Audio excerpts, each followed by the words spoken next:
Hello everyone, this is Curtis with Weed Whacker Lawn Care. Hey, in this video I'm going to tell you about electric equipment. I'm thinking about switching over to all electric.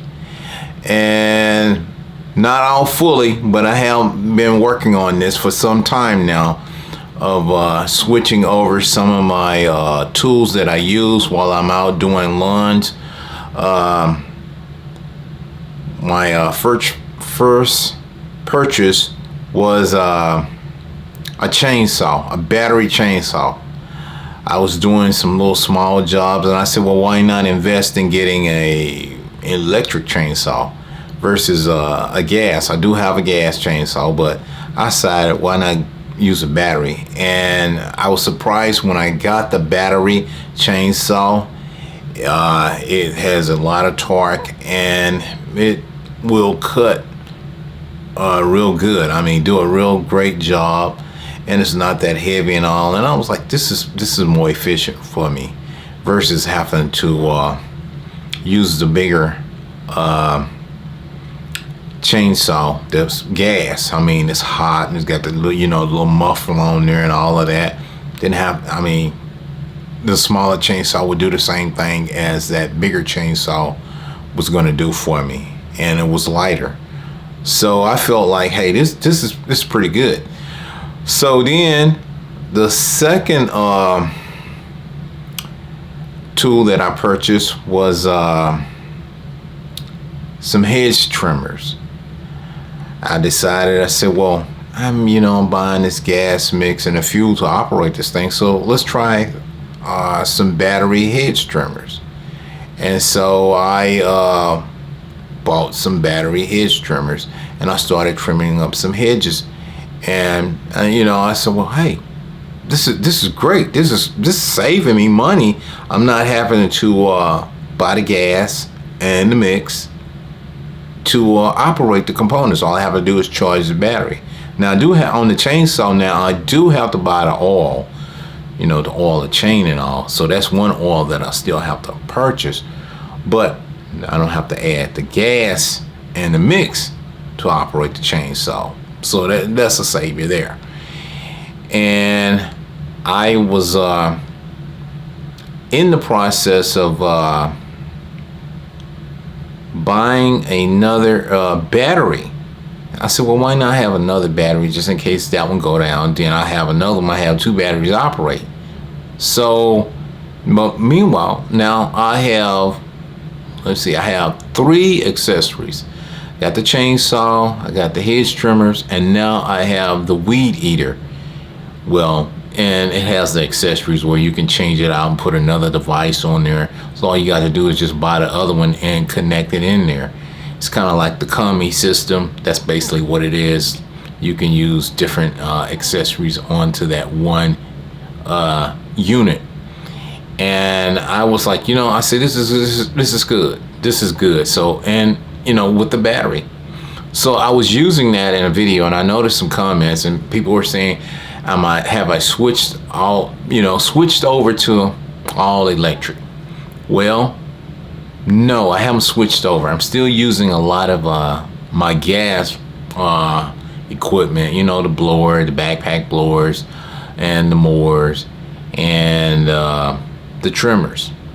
But what I've come to a conclusion with the battery ones, it saves me money because I'll carry the hedge trimmers with me, and I got a full charge battery and the chainsaw and the other trimmer.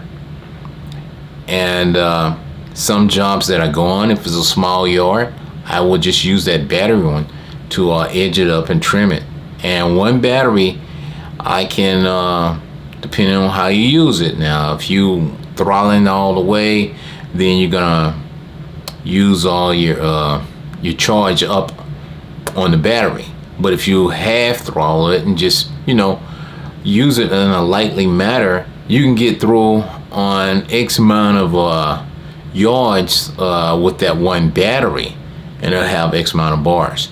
Now, another thing that I noticed while using the battery is that in the heat of the day, and if it's very hot, Well, the battery seems to lose a lot of what I'm gonna say, the performance. It's like you have a lot of performance in the beginning where the battery is cold, but when you get up to like it's 100-degree weather and you have it on there, I noticed that the performance slows down. It's still turning, but it's not as turning as quick as it was when I first started using the trimmer with the battery. And if you give it a few seconds and let it kind of cool off, then it'll speed back up, but then it'll slow back down. And I was like, wow, okay. So I'm losing a little performance in that with the battery. So I don't know if this happening in all of the trimmers or it's just the one that I have. Maybe that's that battery. I don't know. I would have to try another brand just to see, does it behave the same way in the heat of the day? Will it slow down the performance, or does it just have, the consistent high performance? And I know I have a little switch where you can run it in medium and low, but I tried it in what I want to say medium and I guess the high, the fastest. And I put it at the fastest because, I'm like, once it's revved up, I'm like ready to go. But I noticed once the battery get hot, real hot, it will slow down. I guess that's kind of more of a, what I want to say, a safety factor, so the unit will slow down and it won't damage itself. But I really liked it. So I didn't never say anything about it when I first purchased it. And I've been had that thing for probably about 3 weeks, and I started using it on different jobs I would go on, and I was like, wait a minute, you know what? I'm saving money by using this here electric trimmer. It saves on that gas mix. I don't have to buy as much to be trimming all of, just trimming on each one. But so I have the battery, so I keep a full charged battery. And what I do is I have an inverter that I plug into the cigarette lighter, and it's sitting in a truck, and I just slide that battery onto the charger, and it'll take about an hour. So sometimes when you're working on a yard, by the time you finish mowing or edging, it's already charged up again. And you just put it back on the charger when you finish. So I'm like, hey, this is saving me. So now I got more gas mixed fuel to carry out the day. And every other yard you can just probably use the electric trimmer to get it, depending on the size of the yard. Now if it's a big yard and you're gonna have to do a lot of trimming, then I'll use the gas trimming. And then depending on what type of grass it is and all of that. So what I'm learning is that you can get a lot done by using the electric equipment, and it saves you a lot of money because I'm able to charge it up in the truck. I don't have to always just be at home and put it on a charger. You can just plug it up, have an inverter box that you plug into your cigarette lighter and plug that battery up, and it charges it up and you're good to go. So I like that factor. That's great. So that's saving. And nowadays you gotta figure out ways to save money. At $5 a gallon, come on now. You gotta drive there, so it's costing you money to go to each line. And when you leave each line, it costs you money. So you're burning gas going and coming. So you want to figure out ways that gonna be more beneficial for you to have more profit into your business, because a lot of customers, they're not gonna want to pay the high price, and we can understand it costs a lot of money. Things have just went up, and you can't stay at the same price because you can't afford it. Using the trucks, using fuel, the maintenance, oil, wear and tear, driving here and there, and you're not making enough money for replacement costs for getting the vehicle service and all. It's not worth it.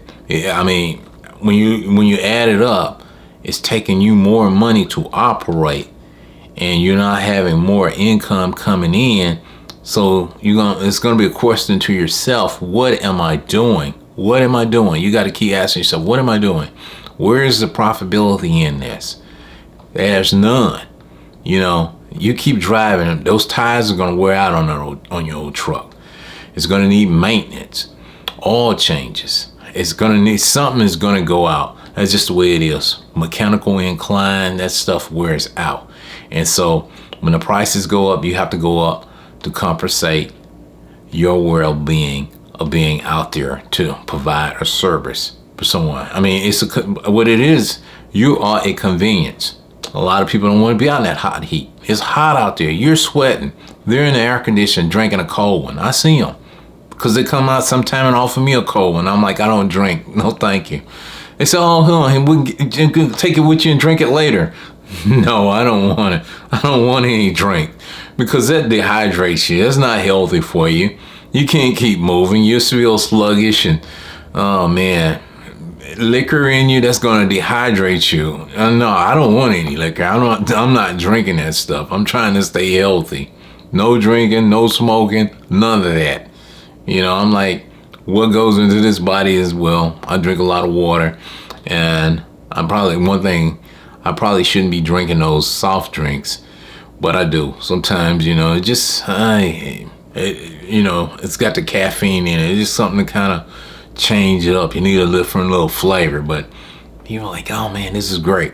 Oh, another thing, I'll drink some of the Gatorade because it has the electrolytes. If you're sweating a lot, you want to drink some Gatorade, or they have some of the water that has those electrolytes in there. But that is your electrolytes that charges you up, where if you deplete them, man, you can be really just down. I mean, you be like running real slow. So you got to be thinking about yourself while you're out there, because this is dangerous. This heat is nothing to play with. And oh man, and I feel for the guys out there. Even when I would have somebody helping me, I'd always feel, is this guy gonna be all right? I know he told me that he could do this, but I don't know, is he gonna be all right? I'm thinking safety first. I don't want this guy hurt. I don't want him getting sick on me out here in this hot heat. I know he said he could do it, and he's just wanting some money, but he's not thinking about his health.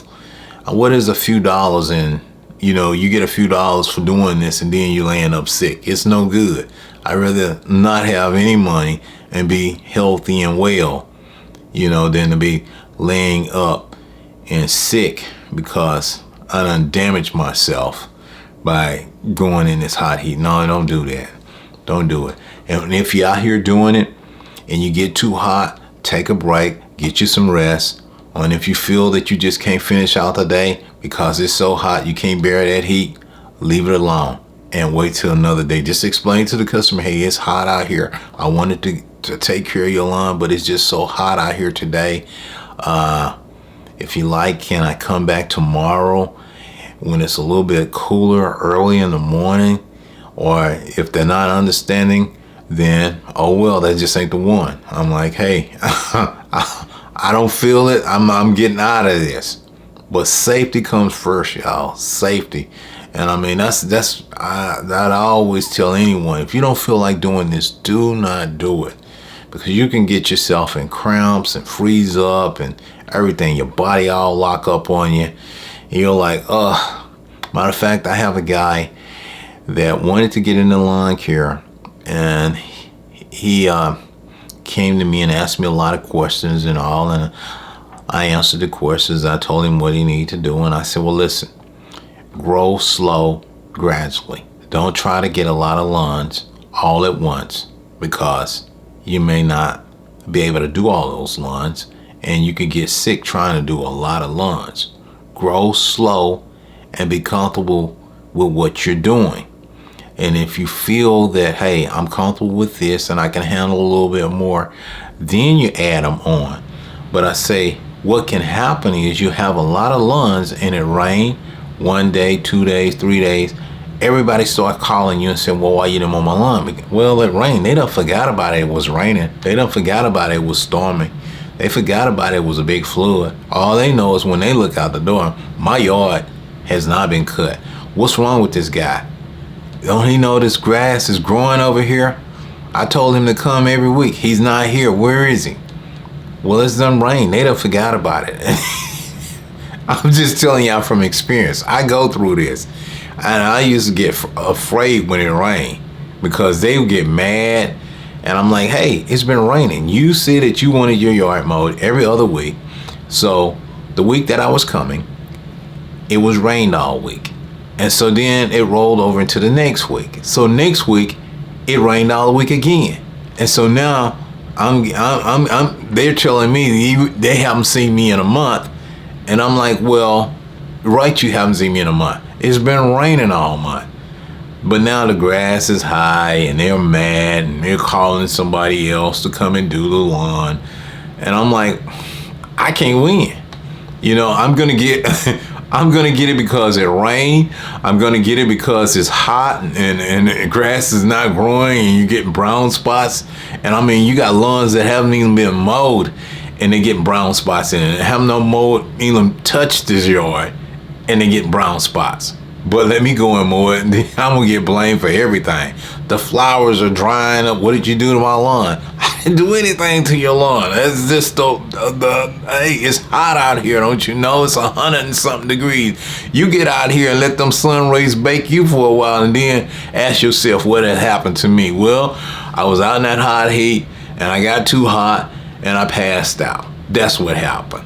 And so don't you know, hey, if you don't put some water on those plants, they're gonna creep over. You know, they're gonna start dying. Don't you know your grass is gonna dry out if you don't eventually put some water on it? Oh, well, I thought it would just grow if you didn't put no water on it.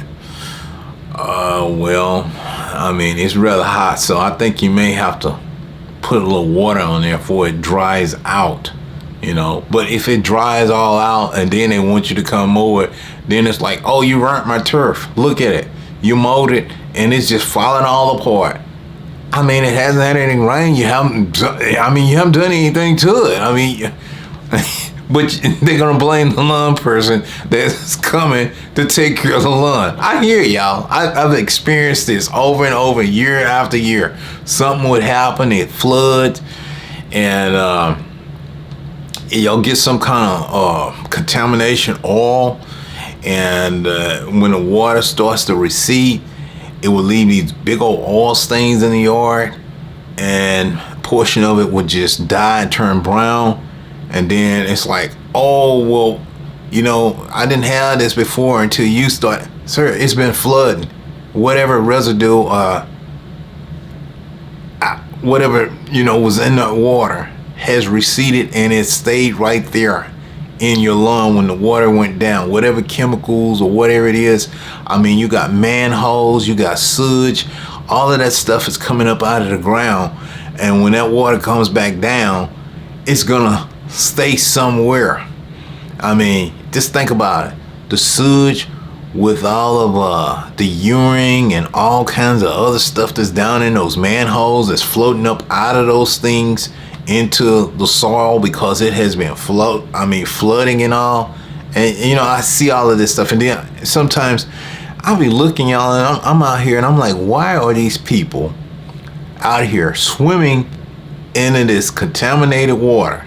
Don't you know what kind of stuff in there? They put all kinds of ant poison, fertilize, all kinds of chemicals, pesticide. You know, people get their house exterminated. They got all kinds of stuff for like killing, you know, pests, critters, all of this. And then when it rains and all of that water is up there, all of that stuff is floating around out here. And people are thinking like, oh, well, hey, the water's up. I'm like, do you know what you're swimming in? You're not paying attention. That stuff is going to soak into your skin, and you might catch all kinds of rash and everything. And you're wondering what's wrong with you. Well, do you remember when you was swimming in that contaminated water that had all that battery acid in it? It was all kinds of chemicals and stuff is in this water. So you don't be out there swimming in that stuff or wading in that stuff. You got to put on some attire to protect yourself. And it's all kinds of stuff you got to go through, y'all. Even when you're out here mowing, yes, you have to be very careful because you're inhaling. You should have a mask on. And sometimes I will put a mask on. If it's real dusty, I will put a mask on. But I know it's so hot, I just don't put them on, because what happens is with the dust and the mask, then it tends to make me kind of get my eyes be all red, and then skin be kind of breaking out because of the dust factor. And you got to wash your face real good. Some good water, cold water, and I'll rinse you off. And sometimes when I'm nearby, I will take a water hose with some water and wash my face and my arms off and everything to get some of these dust, chemicals, and all that stuff off of me. Now, lawn care, it can be dangerous, very dangerous, because you got to protect yourself. And I mean, always, if you're out there all day, when you get home, take a good hot shower, soapy shower, wash yourself real good to get all of those toxics and chemicals off of your body, your face, the head, and everything, and your clothes, and wash all of that. I mean, you just to protect yourself so that you'll stay clean and healthy. A lot of people may not talk about it, or may not even be aware of these situations, that what may happen. I just don't know. It's easy to get into, but you don't know over the period of time and what could transpire out in this pollution. I mean, oh yeah, that's another thing. There's a lot of pollution in the air, chemicals, gases floating around, carbon dioxide. You're going to be breathing and exhaling, especially if you work in an environment where there's a lot of traffic and cars and all of that. And it's a lot of stuff you go through. And you got to go, keep yourself checked out, make sure you're healthy and feeling good to do this type of work. Now, I feel all right, but I hope I keep feeling all right, but I never know. Hopefully I don't get sick, but it's just things you have to think about when you go out there every day. Am I going to be all right? And I'm just sharing some of this information with y'all of, out doing lawn care and, equipment that I'm using. I'm going to try to get away from some of the gas. I'm going to try to go battery if I can, But I'm gonna keep some because it saved me. But if I can, I'd rather just plug it and go, not be worrying with the gas spills or going by. I don't know. But if I can get it where I can do all my jobs with a battery, I will do it. I will definitely do it. I'm also looking into getting a electric mower, and also a electric blower. I like to try one of those, and eventually I'm just piece by piece I'm gonna get one of those to carry with me, and I have some of the lawns already mapped out that I could possibly do with nothing but electric equipment. And basically what I would, way I would do it is I'll pick out the lawns, and I say, well, on this one, I'm going to use all electric. And then for these bigger yards, it's going to take me longer, and I can finish, it's going to take me longer. I need a heavier mower. Then I will have the gas equipment for that, and I'll mix it. And so I got to figure out, because I'm looking for space on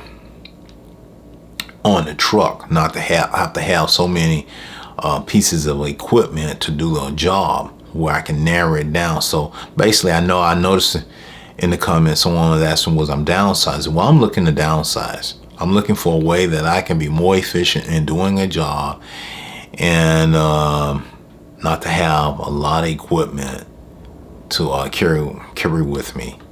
Hey, think about it. I mean, you carrying all this equipment, somebody steal your equipment, all this and that. So now it just leads me to, hey, I'm gonna, what good is a piece of equipment? You don't know if it's working or not. It's electronics. And then, with electronics, you can put a lot of stuff in there and track your equipment down. Hey, So that's going to be good. So I'm going to try to, like I say, I know a lot of you have asked, am I going to get another trailer?